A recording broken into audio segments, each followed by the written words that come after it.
Patrol, episode 8, Subconscious Patrol.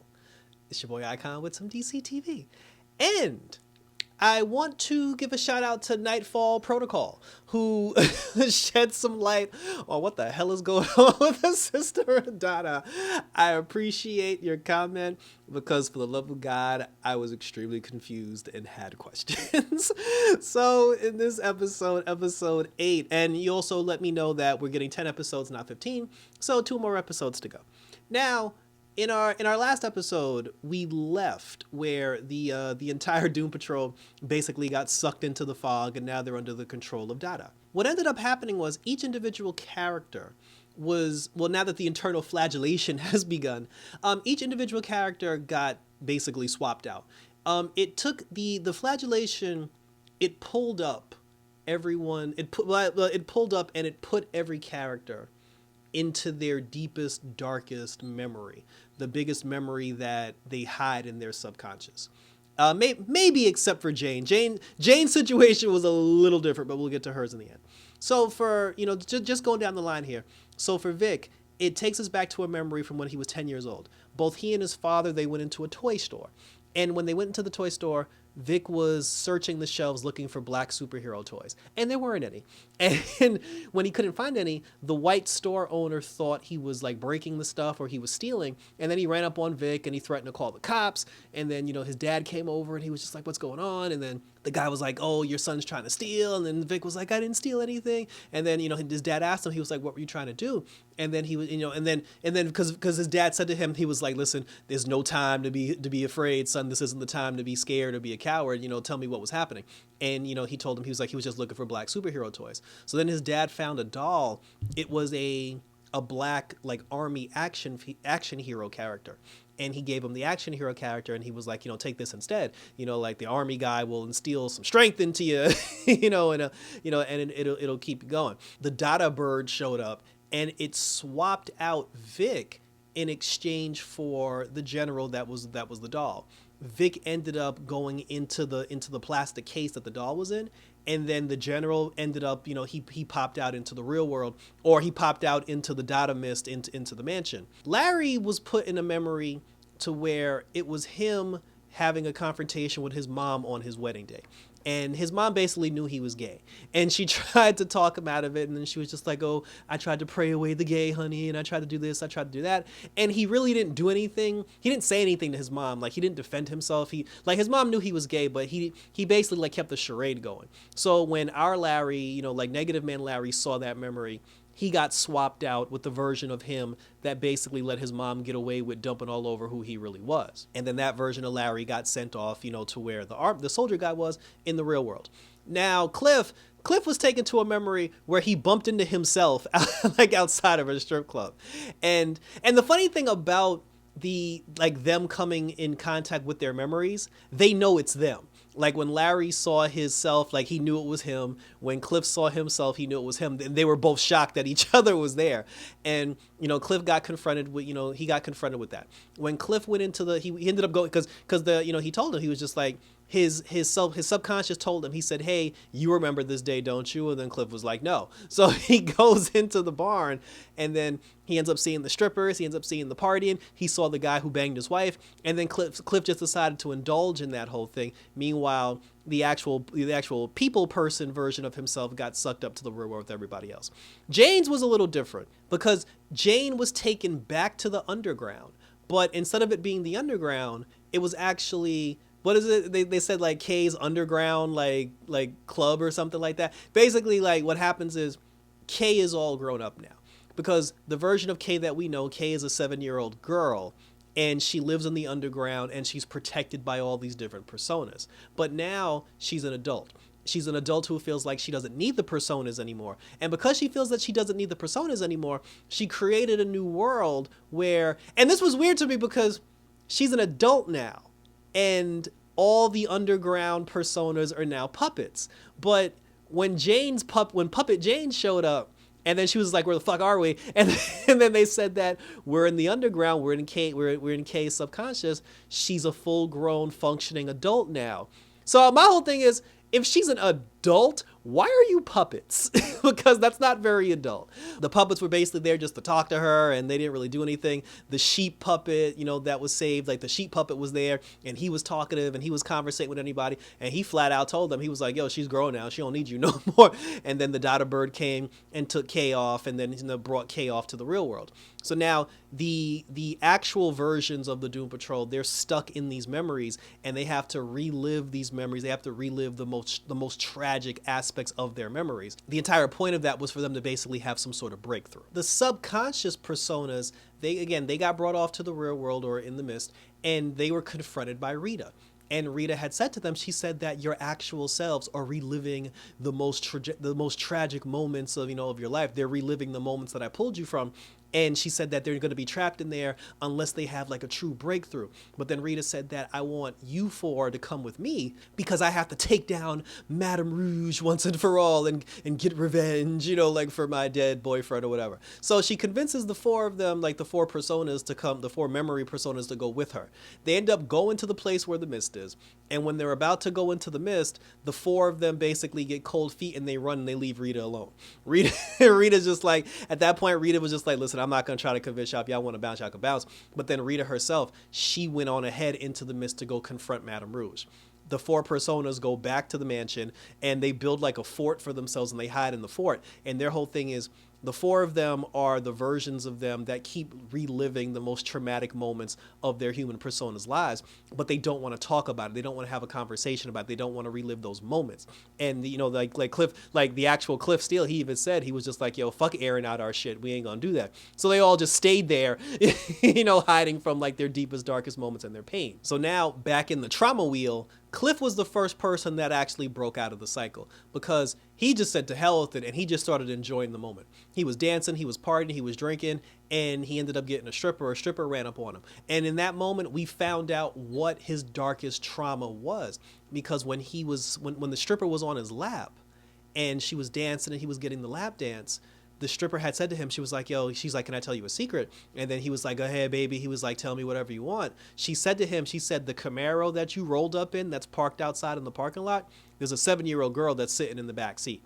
And then as soon as Cliff realized that, he just jumped up and he was like, no, not this memory. And then he just couldn't take it. And then he ended up seeing like a vortex that could break him out of the trauma loop. And then he said, screw it. And he jumped through to escape his greatest shame because his biggest shame was he went into the strip club and partied and got drunk and left his daughter in the car. At 7 years old, just left her in the car. And he was trying to and he pushed that one all the way down in his subconscious and he tried to escape that particular moment of his life. He jumps through the vortex. He ends up in Larry's moment. But the difference with Larry was when Larry got caught up in his moment and he relived the moment where his mom was trying to quote unquote pray away the gay, he actually talked back to his mom and said the things to his mom that he wishes he would have said back then, and he let his mom have it. And then his mom got mad and she left. So then Cliff shows up, he sees Larry, and then he's just like, yo, let's get the hell out of here. And then him and Larry jump into the vortex and they keep going.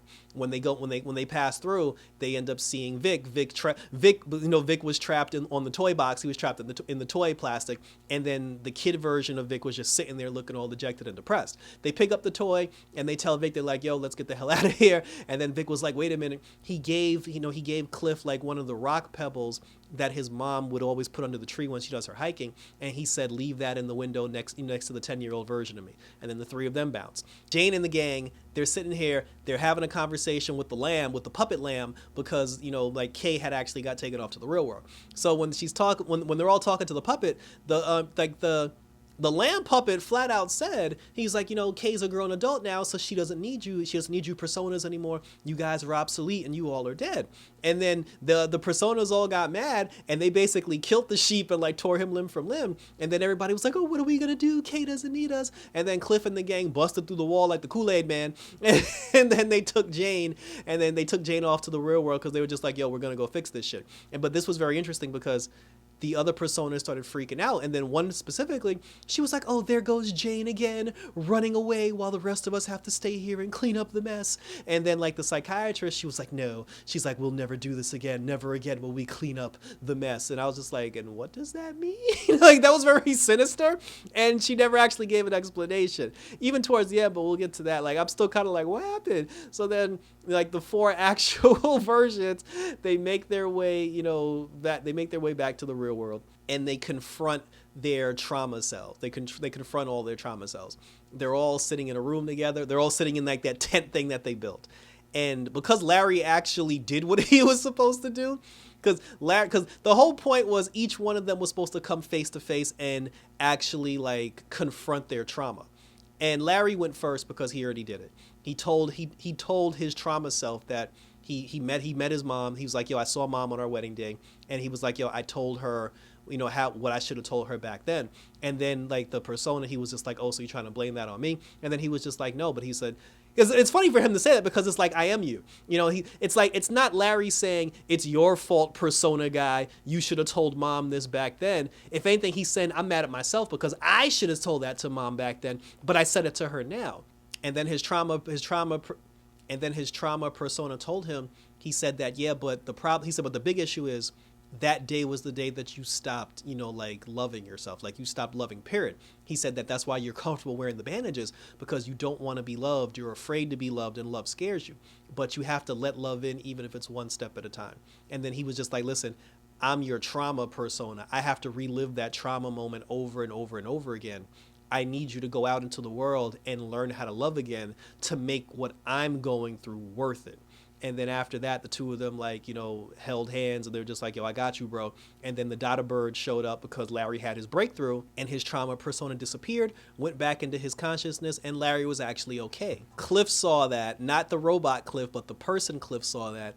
And then he was just like, fuck it. Then he started airing out the dirty laundry. He was like, listen, he said that the reason why I party, the reason why I get drunk, why I go to strip clubs, he's like, I took my fucking daughter to a strip club and left her in the parking lot at the age of 6, for Christ's sake. He's like, the reason why I bang strippers, I bang the nanny, like I do all this wild shit. He said it was because he hated the fact that he had a child. He said fatherhood. He said, I feel nothing when it comes to fatherhood, because he said my life shouldn't have had to stop just because I had a child. And I'm like, dude, you were fucking rich. Like nobody said your life had to stop. Like, there was, aside from banging strippers, there was nothing he couldn't do that he would not have been able to do regardless if he had a daughter or not. And he convinced himself that fatherhood ruined his life, because that simply just wasn't true. And I'm really upset no one said that to him. like he was just overreacting and just being an ass. And then even with the stripper thing, if your whole thing was you wanted to keep banging strippers and wanted to have random sex with random women, you never should have got married to begin with. So it's like, he made those choices, but he's trying to blame those choices on fatherhood. But then he was just like, listen, but then his trauma self told him, and then he was like, yo, you're making the same mistakes now. He said that, your daughter's grown up now. Your daughter has a child. You're a grandfather. You're making those same mistakes with your daughter and your grandson because you're popping pills. You're looking at internet porn, like 24 hours a day. You're stealing your friend's shit, just so you can pay for stuff on eBay. He was just like, all this just to escape, just to get away and just to feel important and just to feel like the man again. And he was just like, yo, it's about time that you grow the fuck up and stop blaming everybody else for the choices that you made in life. And then Cliff got mad because he didn't want to, like, Robot Cliff didn't want to like come to that realization. He didn't want to hear it. He really didn't want to hear it.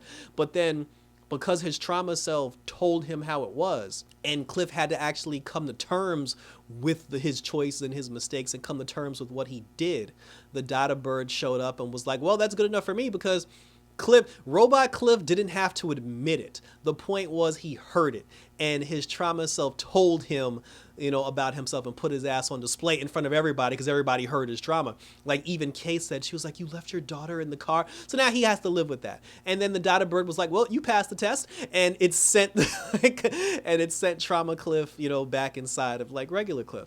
When Cyborg saw that, he was like, nope, I'm out. And then he walked out of the tent. The general followed him. And Cyborg's whole thing was, when him and the general had a conversation, Cyborg basically was just like, look, that day that I almost got in trouble at the toy store, he said that was the day that I stopped being a kid. my dad gave me you. He gave me this soldier toy. And that was the day I had to be a soldier. I had to be an adult. And then the general even said, he was like, yeah, like you're Cliff Stone. He was like, you grew up all serious and trying to do the right thing and trying to be the perfect child, blah, blah, blah. And he was just like, yo, you missed your childhood. Like you ruined your childhood because you were trying too hard, to be, it's like to grow up before your time. And then, he told him, he said that it's okay for you to have fun. It's okay for you to enjoy life, to find someone special. And this goes back to the episode where the gang ended up going to that retreat in the Poconos. Cyborg, Jane, and Cliff got into it where they were telling Vic, like, yo, lighten the fuck up. Because even when he saw the alien guy, he was like, yo, there goes an alien. We should take him out. And they were just like, yo, give it a rest, dude. We're not the fucking Doom Patrol. Like, we're not the Justice League. And Vic has a hard time, like, being, like, letting go and not being so serious. But his persona told him, he was just like, listen, it's okay for you to have fun once in a while and enjoy your life. He's like, it's your life. He said, if you enjoy your life now, you can get back some of those childhood moments that that you missed. And then Cyborg was like, why am I listening to you anyway? I didn't even want you as a toy. That's like, well, that's mean. But just like with Cliff, it's not so much that Cyborg said, hey, you're absolutely right. I'm going to do what you say. The point was he heard it. He heard it, he heard the truth, and the Dada Bird knew that Cyborg got the message. And then after he got the message, then the Dada Bird, took the general away, and then Vic was okay because he actually came to terms with his trauma of trying to be like Mr. Super Soldier instead of actually just being like a human being. Jane is now having a conversation with Kay. Kay told her flat out, she was like, remember when we were in Puppet Land, she said that the secret word of the day was trauma.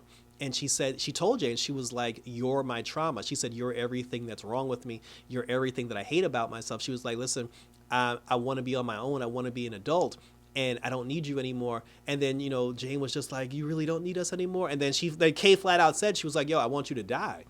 Like she told Jane, she was like, I wish you would die. And then I don't know if she was just talking about all the personas or just Jane, but she was just like, yo, every single thing that's wrong with me. She was like, you're a bad influence on me. And I thought that was messed up on Kay's part because Jane's the only person who's actually trying to help her and trying to protect her. So for her to just feel like, oh, I don't need you anymore, I thought that was kind of messed up. But then after that, when Kay actually said to Jane that you're what's wrong with me and you're my trauma, Jane couldn't take that. And because Jane had to come face to face with that realization, Kay disappeared, went back to the underground, and then Jane basically had a heart attack and threw a temper tantrum out of the anger of realizing not only does Kay not need her anymore, but that she wants her dead.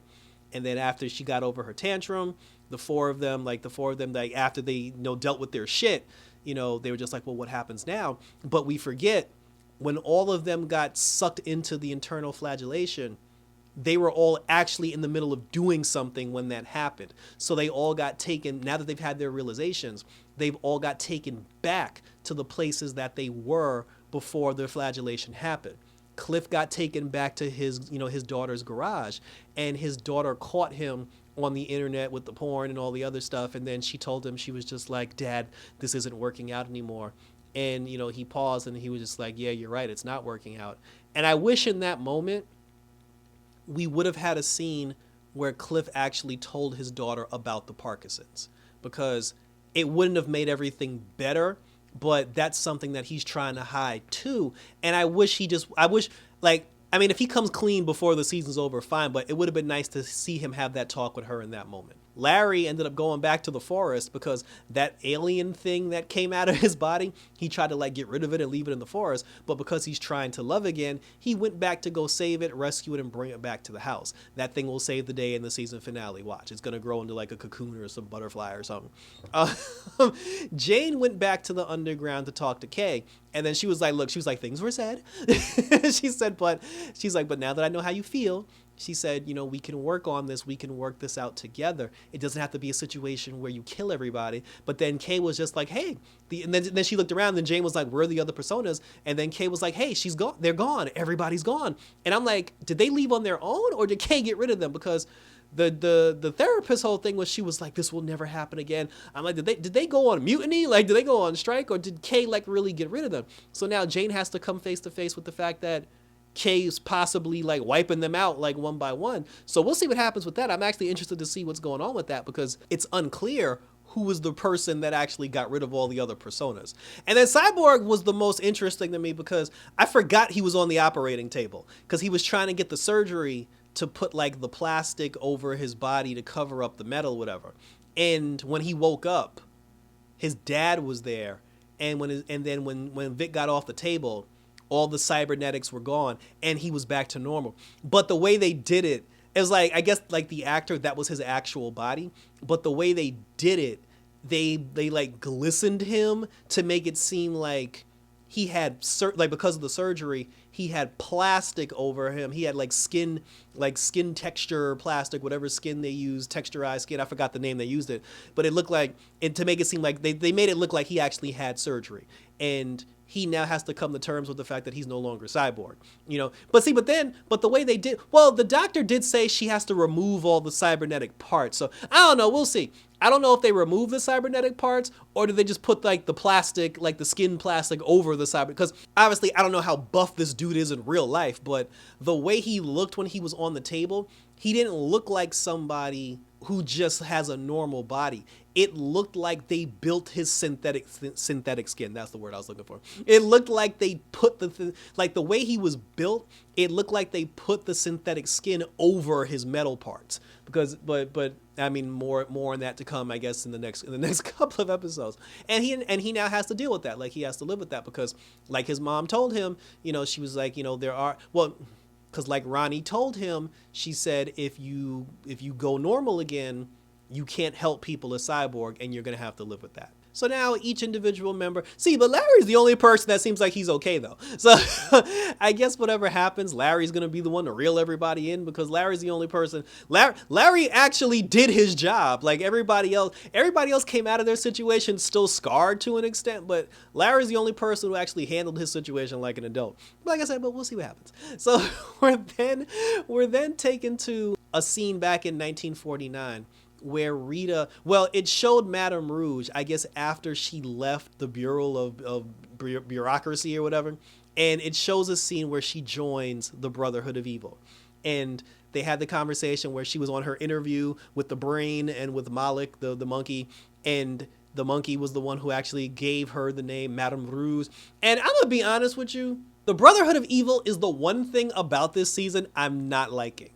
And it's almost like the Brotherhood of Evil are supposed to be this organization hell-bent on world domination. So far, they are making the Brotherhood of Evil a comical, comedic joke. And I don't like it. I hope that in season 4, the Brotherhood of Evil is actually doing evil, and the Doom Patrol has to stop the Brotherhood of Evil. I don't like this comedy shit. I really don't. But anyway, it shows Madame Rouge joining the Brotherhood of Evil. And unless I missed something, it also shows, they asked, they was like, oh, why do you want to join? And then they were just like, and then she was like, oh, something about like, fuck Niles Coulter or whatever. And they were just like, great, you're in because we don't like Niles Coulter either. But I still don't know what issue Madame Rouge has with Niles Coulter. Like that, unless I missed something, it was never said why Madame Rouge has beef with Niles Coulter. The whole thing about the Brotherhood of Evil showing that alien Rita's picture, that wasn't really explained either, but I'm sure those things will be explained, like in weeks to come. And then after Madame Rouge ended up joining the Brotherhood of Evil, there was a scene where Madame Rouge was confronted by Rita, and then she was just like, oh, you killed my boyfriend and you betrayed us. And then she said that what happened to you? She said that I watched you when you sent all those metahuman kids off to war. She was like, what happens is, she was like, what it is that you love the power. You love playing God and you love having power over people. That's your whole thing. You were never a good person. And then Madame Rouge was like, well, that's how you feel, bitch. What you gonna do about it? And then she was just, and then, like Rita used her arm to grab her, but she was just like, oh, but you don't have the guts, because she transformed into her boyfriend. And she was like, you don't have the guts. She was like, you're weak. She's like, you always be weak. And bitch, you ain't gonna do shit. And she told her, she said that the only reason why I was even here in this room is because you are my longest friend. You were my best friend, my longest running friend. And she said, I felt it was just appropriate for me to say goodbye. And then Madame Rouge walked away. We still don't know what Madame Rouge was doing for the Brotherhood of Evil, which is why she lost her memories and everything. But like I said, maybe we'll get those answers as the weeks to come. And then they show a scene where Rita breaks into the Bureau of Normalcy to re-steal the time machine. And see, because Madame Rouge and Rita have basically been like traveling through time over and over and over again, I'd like to know who actually built the time machine. like where's that whole thing at?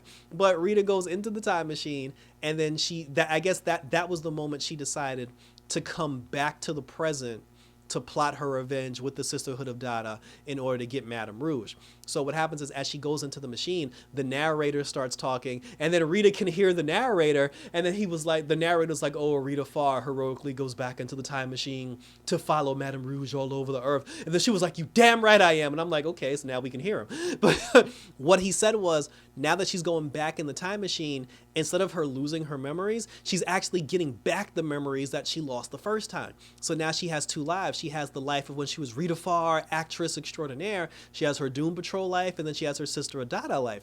And then this was very interesting. They also said that when Rita realized that she had a time machine, she went to the future, and she went to the episode where they were in the Poconos when they were on vacation patrol, where the alien was staying at the lodge or whatever. The scene where that guy came in to kill all of them, and then Rita tried to run, and then another version of Rita showed up, locked her in the room so she could die and get shot with everybody else.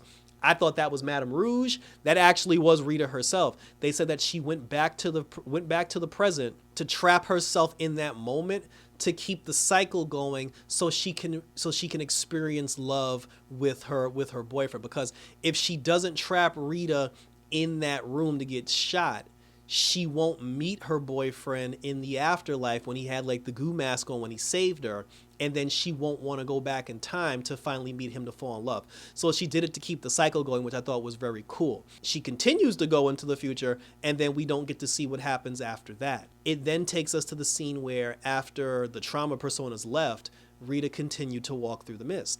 And as she continued to walk through the mist, she ended up by a riverbank in a forest. And then while she's standing there, she turns around, and then there's Madame Rouge standing there. And now the two of them are staring face to face, eye to eye. And it's about to go down. It's about to go down between Madame Rouge and Rita Farr. And that was how the episode ended. And thank you for tuning in. So this is interesting. This is very interesting because, Rita, I'd like to know what shenanigans Rita Farr was doing, traveling through time. But I'm very interested to see the confrontation between Rita Farr and Madame Rouge, because now it's been 70 something years later since the two of them are going face to face, and ever since the bird thing. And then now that the Doom Patrol has worked on their shit, was that Rita's plan all along to have them work on their shit, so now that all the members of the Doom Patrol are back to normal, quote unquote, they can go through the mist and help her take down Madame Rouge. But I don't think they will, because Madame Rouge means nothing to the other four, so they all have their own personal things they got to deal with. But we'll see what happens. It's very interesting. This is definitely very interesting. But share your questions, comments, and concerns. Where do you think all this is going? What's the deal with Rita Farr and Madame Rouge? Do we find out in the season finale that Rita Farr actually is Madame Rouge? That would be crazy. Like I said, share your thoughts below and we'll talk about it. Hit me up on Twitter, hit me up on Instagram. Follow my YouTube channel as always. Leave your questions in there and we'll ride this Doom Patrol train until it is over.